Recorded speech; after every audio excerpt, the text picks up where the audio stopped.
देखिए, सरकार ने ये 3:30 बजे ये फैसला आना था, इसलिए जो आज एमईए की ऑफिशियल ब्रीफिंग थी जिसका समय पहले 3 बजे तय था उसको टाल के अब 6 बजे कर दिया गया है और ऑफिशियल ब्रीफिंग आज शाम को 6 बजे होगी। लेकिन ये बात साफ है कि बहुत बड़ी जीत है भारत के लिए और भारत जो चाहता था इंटरनेशनल कोर्ट ऑफ जस्टिस पे जाने से पहले जो भारत ने मांगे रखी थी वो सभी मांगे, लगभग सभी मांगे कहा जा सकता है कि मंजूर हो गई हैं।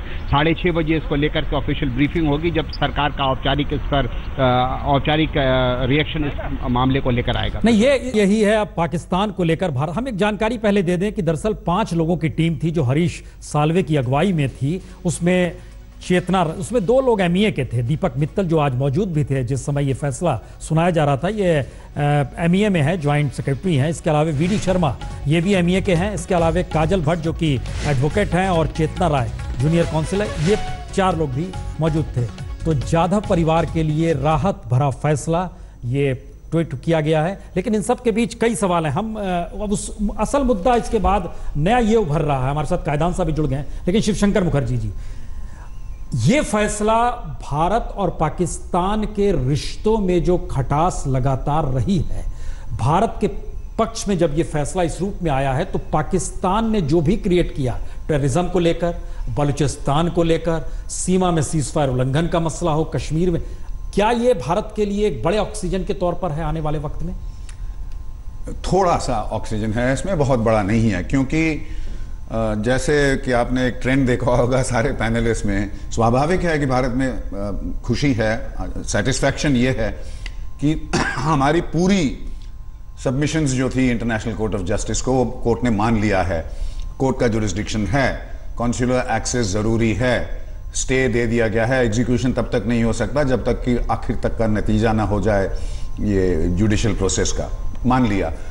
लेकिन ये बिल्कुल मेरे ख्याल से तो निश्चित है कि पाकिस्तान कॉन्सुलर एक्सेस नहीं देगा, क्योंकि उनके लिए सुसाइड है, पॉलिटिकल सुसाइड है, वो तो नहीं देंगे। पाकिस्तान एक जाधव को लेके जो इंडिया को ब्लैकमेल करना चाहती थी उस प्रोसेस में पाकिस्तान नहीं हटेगा। आईसीजे का जजमेंट से उनका नकाब हट गया है, उनका जो नेशन है, किस तरह का नेशन है, उनका जुडिशियल सिस्टम जो है पूरा बकवास है, ये सब दुनिया के सामने आ गया है। लेकिन पहले भी टेररिज्म के हिसाब से आप देखिए तो पाकिस्तान का सही रूप जो है दुनिया के भर के सामने आया है। लेकिन पाकिस्तान अपने जो दोस्त हैं, जियोपॉलिटिकल सिचुएशन है, उसको एक्सप्लॉइट करती है और उनका जो मेन मुद्दा है भारत को हानि पहुंचाना, उससे वो बदलेगा नहीं। देयरफॉर मतलब सिर्फ इसी सब्जेक्ट पे गौर करें तो ये बहुत ही अच्छा है कि इंटरनेशनल कोर्ट ऑफ जस्टिस ने हमारा सबमिशन को पूरी तरह से सपोर्ट किया। कुलभूषण जाधव की जान बचाने का जो स्पेसिफिक ऑब्जेक्टिव था उसमें हम पूरा सफल नहीं हुए हैं, तो उसके तरफ हम बढ़े हैं। लेकिन इसका इंटरनेशनल प्रेशर जहां तक बन सके, जनरल मेहता ने बिल्कुल सही कहा, यूनाइटेड नेशन सिक्योरिटी काउंसिल में चाइना 100% वीटो एक्सरसाइज करेगा अगर वहां तक मामला पहुंचे तो। लेकिन जितना इंटरनेशनल प्रेशर हमें इस पे करना है वो तो करेंगे ही। लेकिन फाइनल सोल्यूशन फाइनली जो होगा मेरे ख्याल से पॉलिटिकल विल पे डिपेंड करेगा, भारत का और पाकिस्तान का, और खासकर हमारे तरफ पॉलिटिकल विल का, कि ये सिर्फ जाधव का लाइफ का नहीं, ये हम जरा सिंबल है। दूसरा एक पक्ष जोड़ना चाहते हैं। लेफ्टिनेंट जनरल राज कायदान साहब इस वक्त हमारे साथ हैं। कायदान साहब, ये एक बड़ा महत्वपूर्ण है कि ये मॉरली बूस्टअप है शायद डिप्लोमेसी के लिए, पॉलिटिकल डिसीजन के लिए। लेकिन सेना को लेकर खासतौर से जब आपसे बात हुई, आपने बताया कि सेना क्यों मॉरली उस रूप में हाई पॉइंट पे नहीं आ पा रही है मौजूदा वक्त में पाकिस्तान के मद्देनजर। क्या ये फैसला कहीं पॉलिटिकली मोटिवेटेड इस रूप में ले जाएगा जहां सेना के भी अनुकूल हो जाए? कायदान साहब जी। देखिए, पहले तो भारत ने इस केस में बहुत पॉलिटिकल पूंजी लगाई थी जी। इंटरनेशनल कोर्ट में जाना ही भारत के लिए बड़ा मुश्किल निर्णय हुआ होगा, क्योंकि 1948 में जब हमने अपने बर्न्ट आवर फिंगर्स, उसके बाद बहुत ध्यान से हमें कदम उठाना पड़ा होगा। और भारत ने इसके स्टेक भी ऊपर किए हैं। हमारे फॉरेन मिनिस्टर ने पार्लियामेंट में कहा था कि अगर कुलभूषण को पाकिस्तान एग्जीक्यूट करता है तो ये प्री मेडिटेटेड मर्डर माना जाएगा। उसके बाद एक स्तर और भी बढ़ाया है, जबकि ये बोला गया कि अगर पाकिस्तान ऐसा करता है तो it will B an act of war. अब ये पाकिस्तान को देखना, अभी लड़ाई पूरी जीती नहीं है, अभी अंतरिम ऑर्डर है। इसमें सिर्फ 2-3 बातें आई हैं। नंबर 1 कि आप इस बात से कि स्पाइंग का किस्सा है, ये कन्वेंशन के नीचे नहीं आता, कोर्ट ने नहीं मानी पाकिस्तान की दलील। दूसरा, कॉन्सुलर एक्सेस की भारत की डिमांड को कोर्ट ने मान लिया है। और तीसरा, फाइनल डिसीजन तक उसको कोई फांसी नहीं होगी। ये तो पाकिस्तान ने पहले ही बोल दिया था कि उनके जो अंदरूनी कानूनी तरीके हैं, 150 दिन का टाइम उनके पास है। अगर हम 31 मार्च का जजमेंट देखें तो अगस्त के एंड तक तो वैसे ही वो फांसी नहीं देने वाले थे, उन्होंने खुद माना है। अभी वो मिलिट्री अपीलेट कोर्ट में जा सकते हैं, उसके बाद सुप्रीम कोर्ट में अपील हो सकते हैं, उसके बाद प्रेसिडेंट के पास जा सकते हैं। कादियान साहब, जरा सा रोक रहे हैं आपको, हमारे सहयोगी इस वक्त सीधे हैक से जुड़ चुके हैं। गौरव, फैसला आया, उसके बाद बात हुई आपकी वहां पर जो इंडियन रिप्रेजेंटेटिव थे दीपक मित्तल? भारतीय खेमे में इस समय प्रसून जी बहुत खुशी की लहर है और एक संतोष की सांस ली है। औपचारिक तौर पर टिप्पणी तो विदेश मंत्रालय दिल्ली में करेगा, लेकिन जो जो तथ्य यहां भारत ने रखे थे, हरीश साल्वे से मेरी विस्तार से बात हुई थी और हरीश साल्वे ने जो जो तथ्य रखे थे उन सभी तथ्यों को जज रोनी अब्राहम ने सही माना है। और एक तरह से देखा जाए तो डूबते को तिनके का यह सहारा मिला है, क्योंकि अब तक यह डर था, यह आशंका थी कि कुलभूषण जाधव को पाकिस्तान किसी भी दिन फांसी के तख्ते पर लटका सकता है। और इसी डर को लेकर इंटरनेशनल कोर्ट ऑफ जस्टिस में और इंटरनेशनल कोर्ट ऑफ जस्टिस ने माना यह बात कि यह आशंका है। हालांकि पाकिस्तान ने यह दावा किया कि कुलभूषण जाधव को हालांकि मृत्यु दंड दे दिया गया है, लेकिन यह जरूरी नहीं है कि अगले 10, 15, 20, 50 दिन में उसको फांसी पर लटका दिया जाएगा। लेकिन इस पर जज रोनी अब्राहम ने यह कहा कि ऐसा भी नहीं कहा गया है कि उसको फांसी पर नहीं लटकाया जाएगा। और इसीलिए जब पाकिस्तान ने कोई अश्योरेंस, कोई आश्वासन नहीं दिया भारत को और या इंटरनेशनल कोर्ट को, इसीलिए यह कोर्ट मानता है कि उसको अदालत यहां पर दखल देने की आवश्यकता है। पहली बात। दूसरी बात, पाकिस्तान का यह कहना था कि वियना कन्वेंशन इसमें नहीं आता है, कोर्ट का यह जुरिस्डिक्शन नहीं बनता है। इन दोनों पहलुओं पर अदालत ने साफ किया कि उनका दखल इसमें साफ तौर पर बनता है, क्योंकि काउंसलर एक्सेस न देना वियना कन्वेंशन का उल्लंघन है और इसको मानवाधिकारों का हनन कुलभूषण जाधव का हुआ है। तो भारत के पास हर अधिकार है, 2008 के द्विपक्षीय करार के बावजूद भारत के पास हर वो अधिकार है कि वो इंटरनेशनल कोर्ट ऑफ जस्टिस का दरवाजा खटखटाए और भारत को न्याय मिला। यहां वहां पर रिएक्शन पाकिस्तानी खेमे में कैसा था उसके बाद जब फैसला आया? खासा निराशाजनक, क्योंकि पाकिस्तानी खेमे से जैसे ही मिस्टर खान, जो उनके एजेंट यहां पर इंटरनेशनल कोर्ट ऑफ जस्टिस की भाषा में कहा जाता है, जब वो बाहर निकल कर आए तो उनका चेहरा उतरा हुआ था और उन्होंने कहा कि कोर्ट इस मामले के मेरिट्स में नहीं गया है, केवल सतही तौर पर कोर्ट ने निर्णय दे दिया है। और यह कहकर वो पलट के चले गए। और जब हम लोगों ने उनसे पूछने की कोशिश की कि क्या अब पाकिस्तान भारत को काउंसलर एक्सेस देगा, क्या पाकिस्तान भारत को कुलभूषण जाधव से मिलने देगा या उसकी फांसी पर रोक लगेगी, तो उन्होंने एक भी प्रश्न का उत्तर नहीं दिया। लेकिन यह बात अब अदालत साफ कर चुकी है कि पाकिस्तान, एक, कुलभूषण जाधव को फांसी नहीं दे सकता और दो, पाकिस्तान को यहां आके बताना पड़ेगा इंटरनेशनल कोर्ट ऑफ जस्टिस में कि पाकिस्तान ने ऐसे कौन कौन से कदम उठाए हैं कि कुलभूषण जाधव सुरक्षित रहे जब तक इस अदालत में आखिरी फैसला नहीं हो जाता इस मामले का। आप हमारे साथ जरा बने रहेंगे मुनी साहब, हम इस बीच में चेक कर रहे हैं पाकिस्तान की साइट्स भी, उसमें वहां पर ISPR इस बारे में रिएक्शन देगी। Prime minister Nawaz Sharif reaction नहीं दे रहे हैं अभी, उसमें आया कि ISPR देर शाम में रिएक्ट करेगा। इसका मतलब है सेना की तरफ से रिएक्शन आएगा जी। तो इसका मतलब क्या माना जाए कि इंटरनेशनल कोर्ट ऑफ जस्टिस एक फैसला सुना चुका है, पाकिस्तान के पूरे तमाम मीडिया साइट्स में खामोशी है, कोई रिएक्शन नहीं दे रहा है, सेना के रिएक्शन का इंतजार हो रहा है? नहीं, तो ये केस तो सेना का ही है। सेना ने ये केस अपने पास ले लिया। अगर आपने कुछ कमेंट्स भी ऐसे देखे होंगे, मैंने बहुत बार कहा है कि ये इसका एक पहलू ये भी है कि सेना नवाज शरीफ को साफ साफ कहना चाहती है कि हिंदुस्तान के लिए जो नीति होगी हमसे बिना पूछे, हमारी इजाज़त लिए बिना आप नहीं चलाओगे।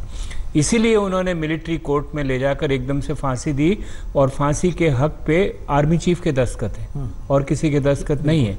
इसीलिए इसमें कोई मुझे ताज्जुब की बात नहीं है कि सेना असर्ट करेगी कि किस तरह से वो रिएक्ट करेगी इस एक जानकारी और बता दें कि इस बीच में प्रधानमंत्री ने विदेश मंत्री सुषमा स्वराज से बातचीत की है, और प्रधानमंत्री ने साल्वे और उनकी पूरी टीम को, जिसका जिक्र हम बार बार कर रहे हैं कि हरीश साल्वे के साथ जो 4 और लोग थे इस पूरी टीम में, उसमें दीपक मित्तल जो आज मौजूद भी थे जिस समय ये फैसला सुनाया जा रहा था, ये एमईए के सदस्य हैं, ज्वाइंट सेक्रेटरी हैं वीडी शर्मा, वहाँ पर वीडी शर्मा इस केस से जुड़े हुए थे, काजल भट्ट जुड़ी हुई थी, चेतना राय जूनियर काउंसिलर ये भी जुड़ी हुई थी उससे। तो इस टीम को प्रधानमंत्री ने बधाई दी है, विदेश मंत्री से बातचीत की है। मुनी साहब, हम इस बहस को और बड़े उसमें ले जाएं। एक सवाल हर जहन में बार बार आ रहा है कि अब ये सिर्फ पाकिस्तान का मसला सिर्फ डिप्लोमेसी का मसला नहीं होता है, और इंटरनेशनल कोर्ट और ये लीगल मसला भी नहीं होगा।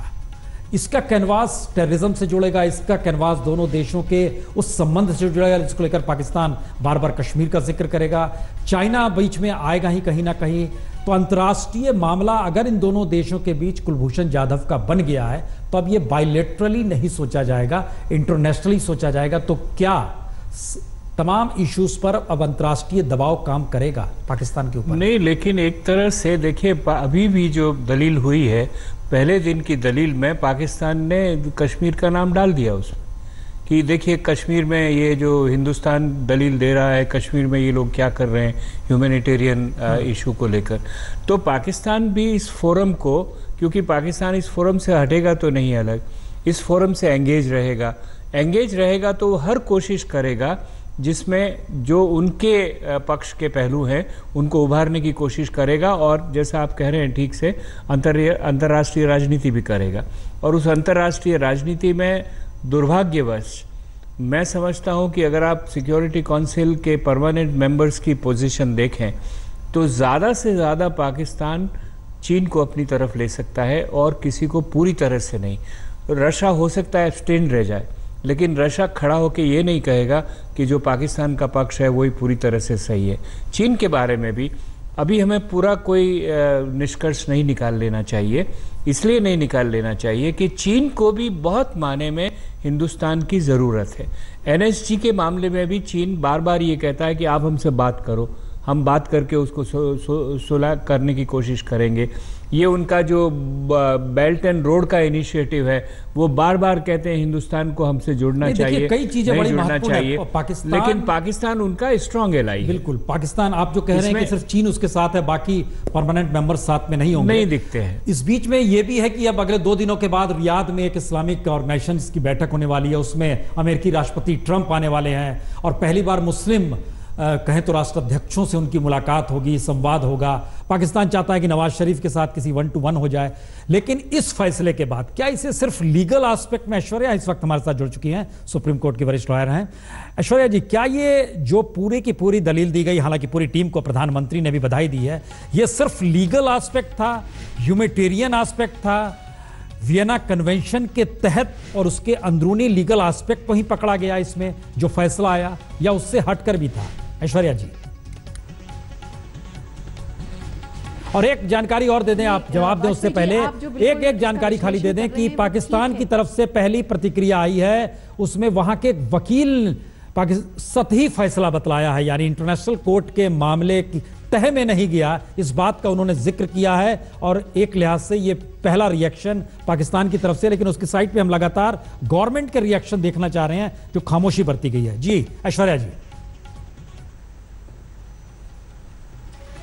देखिए वाजपेयी जी, पाकिस्तान का तो और कोई रिएक्शन आ नहीं सकता था ये कहने के अलावा कि ये खाली प्राइमा फेसाई केस है, क्योंकि पाकिस्तान की जितनी प्राइमा फेसाई वर्डिक्ट है, क्योंकि पाकिस्तान की सारी दलीलें थी जो ये थी कि प्राइमा फेसाई ही रिजेक्ट हो जाना चाहिए, क्योंकि इसमें जुरिस्डिक्शन नहीं है, 2008 की ट्रीटी है, और स्पाई होने पे वियना कन्वेंशन से बाउंड नहीं है, 2008 की ट्रीटी को ज़्यादा प्राइमेसी दी जाएगी, ये और प्रॉपर प्रोसीजर अडॉप्ट किया गया है पाकिस्तान मिलिट्री कोर्ट ने। वो सारी ही दलीलों को, हालांकि सही कहना है पाकिस्तान का कि प्राइमा फेसाई है, लेकिन ये प्राइमा फेसाई जो वर्डिक्ट है ये बहुत ही सिग्निफिकेंट और मोमेंटस वर्डिक्ट है, क्योंकि इससे पिछली बार जब 2000 में पाकिस्तान गया था आईसीजे में, तब ये प्राइमा फेसाई ही रिजेक्ट हो गया था पाकिस्तान का व्यू कि वो कोई डिस्प्यूट है दोनों कंट्रीज में। जहां तक आप इसका अलग तरीके से विश्लेषण जो कर रहे हैं कि ये खाली एक इसका लीगल एस्पेक्ट है, ह्यूमैनिटेरियन एस्पेक्ट है, ह्यूमन राइट्स का एस्पेक्ट है, या इसके जहां भी इंडिया और पाकिस्तान के रिलेशंस की बात आती है तो खाली ये लीगल और ह्यूमन राइट्स के एस्पेक्ट से अगर हम देखें तो ये सही नहीं होगा। ये आज एक आईसीजे में हिंदुस्तान की बहुत बड़ी जीत जरूर है, लेकिन ये खाली एक प्राइमा फेसाई केस पे और लीगल पॉइंट पे नहीं है। अगर आज ये फैसला हिंदुस्तान के फेवर में नहीं आता तो हिंदुस्तान का केस पूरी तरह आईसीजे में खत्म था और एग्जीक्यूशन जो कुलभूषण जाधव जी को जो एग्जीक्यूशन का पनिशमेंट सुनाया है पाकिस्तान की एक मिलिट्री कोर्ट ने, वो एक तरह से फाइनल माना जाता और फिर कोई भी रेमेडी होती तो वो पाकिस्तान के मिलिट्री कोर्ट के जुरिस्डिक्शन में ही रेमेडी होती। इंटरनेशनल कोर्ट की कोई रेमेडी हमारे पास अवेलेबल नहीं होती। इसीलिए ये समझिए कि अगर आज हम हार जाते तो क्या होता, तब आप समझेंगे कि आज हम जीते हैं उसकी क्या सिग्निफिकेंस। नहीं तो इसके सिग्निफिकेंस जो आप देखना चाह रहे हैं ऐश्वर्या जी, परिवार और उनके लिए ये ऐश्वर्या जी, हम ये कह रहे हैं कि पूरी भारत की विदेश नीति पाकिस्तान सेंट्रिक रही है, ये एक फैक्ट है। इस फैसले में चूंकि ये पहली बार इस तरह का फैसला आया है, इससे पहले 3 मौके आए हैं जब इंटरनेशनल कोर्ट में भारत और पाकिस्तान गए हैं, और ये पहला मौका है जिस तरीके से पाकिस्तान की तमाम फिलॉसफी को खारिज किया गया है। क्या ये एक बड़ा चेंज आप देखेंगे इस फैसले के बाद, या आपको लग रहा है कि नहीं ये एक प्राइमा फेसी है लेकिन ये लीगल टर्म में है? पहले तो मैं आपकी इस बात से सहमत नहीं हूं कि इंडिया की पूरी जो फॉरेन पॉलिसी है वो पाकिस्तान सेंट्रिक है। इनफैक्ट पाकिस्तान की पूरी फॉरेन पॉलिसी इंडिया सेंट्रिक है, पर इंडिया के बाकी सारे वर्ल्ड कंट्रीज से बड़े ही सामयिक और अच्छे रिलेशनशिप्स हैं, और वो एक अच्छी हेल्दी बैलेंस्ड फॉरेन पॉलिसी को दिखाता है जो कंसिस्टेंटली हिंदुस्तान ने रखी है पिछले 70 सालों में। हाँ, अब जो नया पुश मिल रहा है उस पॉलिसी को वो एक अलग बात है, लेकिन जो आपने इंपॉर्टेंट सवाल पूछा, देखिए इससे कई चीज़ें कई लेवल्स पे एक्सपोज होंगी। मैं ये बात, वैसे हो सकता है कि ये बहुत अप्रोप्रिएट एग्जाम्पल नहीं हो, लेकिन अजमल कसब पाकिस्तानी टेररिस्ट था। जब वो हिंदुस्तान में पकड़ा गया तो उसको हिंदुस्तान की मिलिट्री कोर्ट को नहीं सौंप दिया गया, उसका एक वीडियो रिकॉर्डिंग नहीं हो गई कि ये इसने कन्फेशन कर लिया और इस कन्फेशन के बेसिस पे हम उसको एग्जीक्यूशन की सजा दे रहे हैं। एग्जीक्यूशन अजमल कसब का भी हुआ, गिल्टी वो भी हुआ, गैलोज में उसको भी भेजा गया, लेकिन पूरा ड्यू प्रोसेस ऑफ लॉ पूरी तरह गया। पाकिस्तान की टीम आई, एग्जामिन किया, इंटरैक्शन हुआ क्रिमिनल कोर्ट्स में नीचे से ऊपर तक, कोर्टों में जहां उसके पास लॉयर्स नहीं थे तो हर कोर्ट के बेस्ट लॉयर्स को एज अमाइकस क्यूरी अपॉइंट किया गया जो अजमल कसब के उनको डिफेंस में मदद कर सके। सारी प्रोसेस को देखिए, justice should not only be done, ये एक बहुत इंपॉर्टेंट मैग्जिम है लॉ की कि justice should also appear to have been done. Kulbhushan Jadhav के केस में ना तो जस्टिस हुआ है, ना जस्टिस होता हुआ प्रतीत हुआ है। एक वीडियो आया है गिल्टी कन्फेशन का, उसके अलावा कोई भी तरह का एविडेंस पाकिस्तान के पास नहीं है। मिलिट्री कोर्ट में आपने क्यों भेजा? ये अभी मुनी साहब ने बताया कि उसके एग्जीक्यूशन का ऑर्डर है, उसके ऊपर खाली पाकिस्तान के जो आर्मी कमांडर, जो आर्मी के जनरल है, खाली उन्हीं का सिग्नेचर है। पाकिस्तान में देखिए 2 पैरेलल एडमिनिस्ट्रेशंस रन करते हैं और वो एक रियलिटी है। एक इलेक्टेड गवर्नेंस है जो डी यूरे गवर्नेंस है। डी यूरे मतलब in legal, in law they are the government, पर एक डी फैक्टो गवर्नेंस और चलती है जो डी फैक्टो गवर्नेंस को पाकिस्तानी आर्मी चलाती है और वो उनके पास रियल पावर है। और अभी जैसे मुनी साहब भी इंडिकेट कर रहे थे इस पूरे इशू को कि सारा पावर उन्हीं के हाथ में है।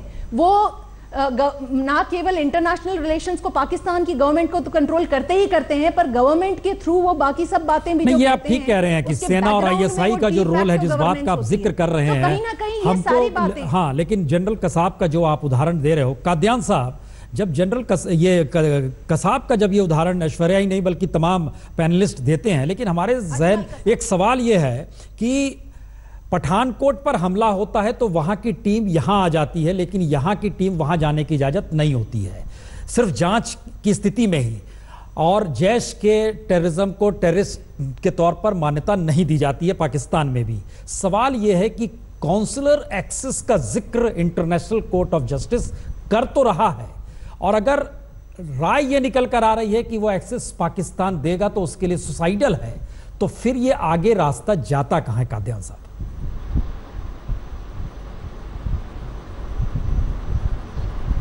पाकिस्तान का रिएक्शन अभी नहीं आया है जी। पॉलिटिकल क्लास वहाँ रिएक्शन जब भी देगी जब उसको पहले आर्मी से क्लियर करवाएंगे। बिल्कुल, क्योंकि पाकिस्तान में पूरे तरीके से डिफेंस पॉलिसी, फॉरेन पॉलिसी, विशेषकर वो जो भारत से ताल्लुक़ रखती है उसको आर्मी चलाती रही है। पाकिस्तान को बिल्कुल उम्मीद नहीं थी कि हम इंटरनेशनल कोर्ट में जाएंगे और उनको बड़ा आश्चर्य हुआ होगा। ये मेरा मानना है कि पाकिस्तान को कुलभूषण को एग्जीक्यूट करने में कोई दिलचस्पी नहीं, ना उनको कोई फ़ायदा है।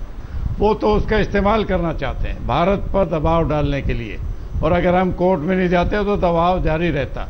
उसको एग्जीक्यूट करके पाकिस्तान को फ़ायदा क्या है? वो उनकी कस्टडी में है, कोई और नुकसान नहीं कर सकता। हाँ, उसके नेगेटिव बहुत हैं। पूरी दुनिया पाकिस्तान को टेररिस्ट स्टेट तो मानते ही हैं, रिकग्नाइज ऑफिशियली ना हो वो अलग बात है, लेकिन उसको प्रिमिटिव स्टेट भी मानते हैं, बारबेरिक, इनह्यूमन स्टेट, जहाँ ह्यूमन राइट्स की कोई वैल्यू नहीं है और जहाँ कन्वेंशन की कोई रिस्पेक्ट नहीं है। आपने पठानकोट का सवाल किया, ये सवाल आर्मी का नहीं है, सवाल तो देश के लिए है। ये निर्णय कि उनकी टीम यहाँ आए, ये देश का निर्णय था। सेनाएं तो उसका पालन करती हैं। यहाँ पर भारतीय सेना सरकार का एक इंस्ट्रूमेंट है, पाकिस्तान में पॉलिटिकल क्लास आर्मी का एक इंस्ट्रूमेंट है, बिल्कुल रिवर्सल है जी। तो अब देश की नीति क्या होगी? जो स्टेक इंडिया ने बढ़ा दिए थे, एक्ट ऑफ वार तक चले गए थे हम, क्या पाकिस्तान ने उसको अगर एग्जीक्यूट किया तो अब ये पाकिस्तान की कोर्ट में बॉल है, उन पर दारो मदार है वो किस हद तक इस खिंचाव को और आगे ले जाना चाहते हैं। ये बात साफ है, अगर उन्होंने कुलभूषण को कोई नुकसान पहुंचाया या उसको एग्जीक्यूट किया तो भारत पाकिस्तान के रिश्ते जो हैं, अगर वो थोड़ी बहुत उम्मीद थी कि शायद सुधर जाएंगे, वो बहुत दिन के लिए नहीं सुधरेंगे। ये निर्णय पाकिस्तान ने लेना, वो क्या चाहते हैं? क्या वो चाहते हैं कि मिलिट्री कन्फ्रंटेशन, भारत में क्षमता है, सीज फायर वायलेशन होती रहे, भारत उसको सस्टेन कर सकता है, पाकिस्तान नहीं कर सकता लंबे अरसे तक। यही वजह थी 2003 में भी पाकिस्तान ने ही सीज फायर मांगी जी। और मेरा मानना है, खासकर जब उन्होंने 2 हमारे सैनिकों की 1 मई को फिर बर्बरता की है, कि हमें पूरी एलओसी को एक्टिव करना चाहिए और एक्टिव ही रखना चाहिए। और मैं मानता हूँ, मैं समझता हूँ कि भारतीय सेना ऐसा कर भी नहीं रही है, वो कर भी रही है, वो पब्लिक में नहीं आए अलग बात है। हमारी कैजुअल्टी तो आप लोग मीडिया में बता देते हो, पाकिस्तान की कैजुअल्टी कोई नहीं बताता है। तो ये देश की अभी पॉलिसी है। भारत की सेना तो उसको इम्प्लीमेंट करने वाला एक इंस्ट्रूमेंट है।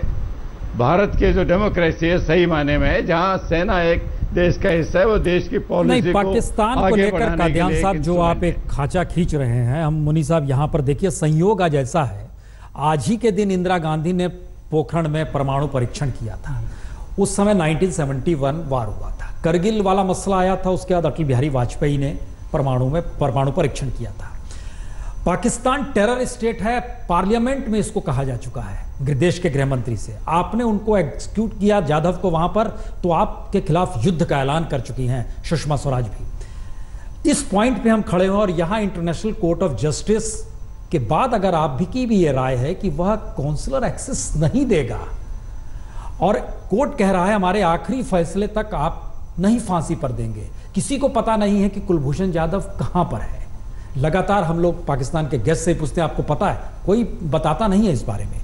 इस स्थिति में अंतर्राष्ट्रीय तौर पर कूटनीति ही एकमात्र रास्ता है, इसके अलावा कोई रास्ता नहीं है।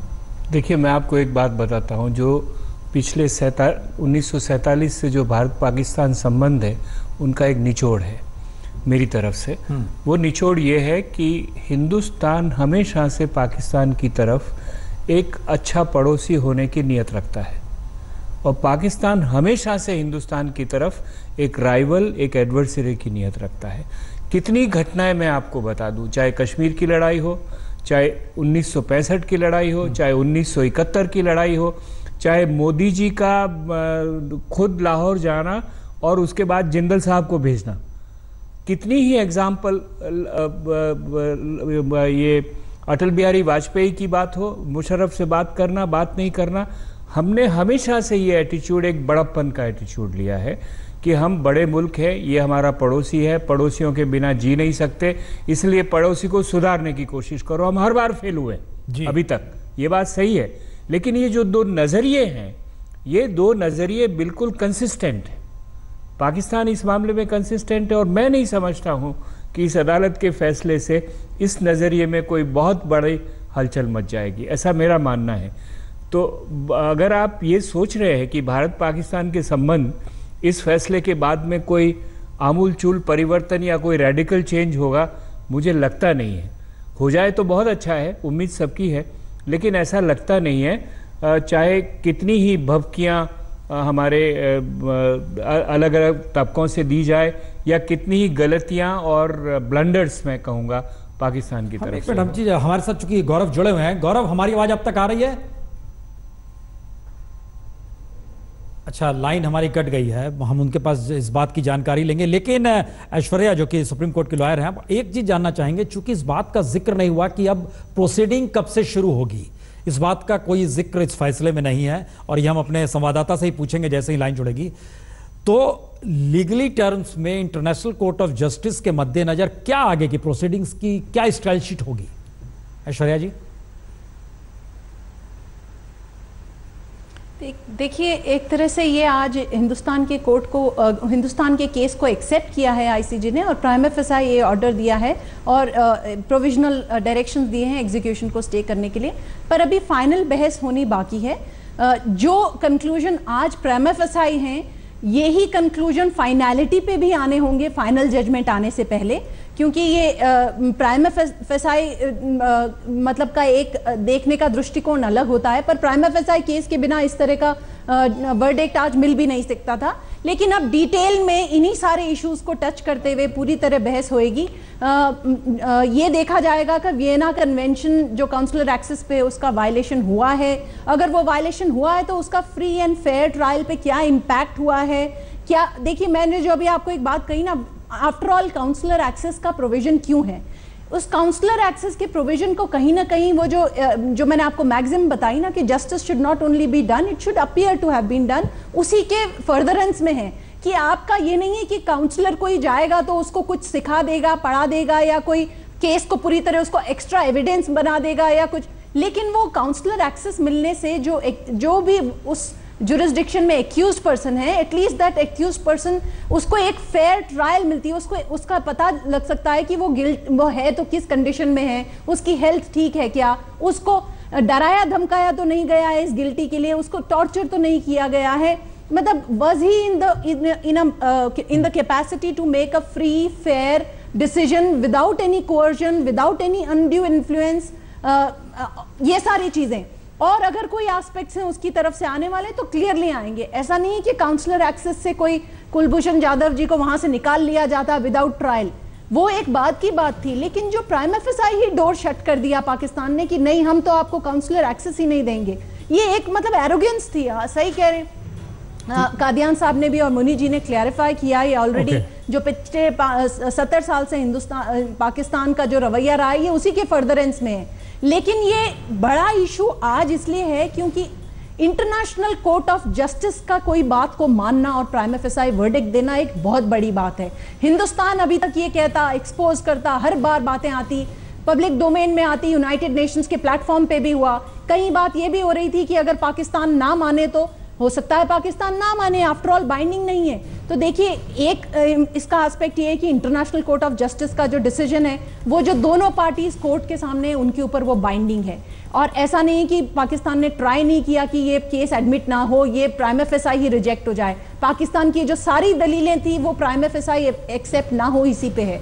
दूसरी बात, पाकिस्तान आज के कंडीशन में अब जो वर्ल्ड का पैरामीटर है उसमें इंटरनेशनल कोर्ट ऑफ जस्टिस के ऑर्डर को, वर्डिक्ट को किसी भी तरह से अगर इग्नोर करेगा तो ये पाकिस्तान के लिए बहुत ही डेंजरस चीज हो सकती है। ये उसका मिलिट्री कोर्ट नहीं है, हालांकि ये कंट्री के सुप्रीम कोर्ट की तरह भी नहीं समझा जाना चाहिए कि जिसका फैसला पूरी तरह बाइंडिंग होता है और एग्जीक्यूट कराया जा सकता है मतलब पूरे जोर शोर से, लेकिन इसका भी सैंक्टिटी बहुत हाई है कानून में, और अगर पाकिस्तान इसको किसी भी तरह बाईपास या हुडविंग करने की कोशिश करेगा तो it will be at great peril too. हमारे साथ हितेश जैन भी जुड़े हैं, लेकिन मुनी साहब ये जो जिक्र हो रहा है कि क्या स्टाइल शीट रहेगी? नहीं, मैं बता रहा हूँ, यही मैं कुछ कहना चाह रहा था कि देखिए अभी इसके इम्तिहान और भी है, उसमें जो मुद्दे उलझे हुए हैं, पाकिस्तान कहता है ये टेररिस्ट से जुड़ा हुआ है, पाकिस्तान कहता है ये नेशनल सिक्योरिटी का मसला है, पाकिस्तान कहता है ये हिंदुस्तान का भेजा हुआ स्पाई है।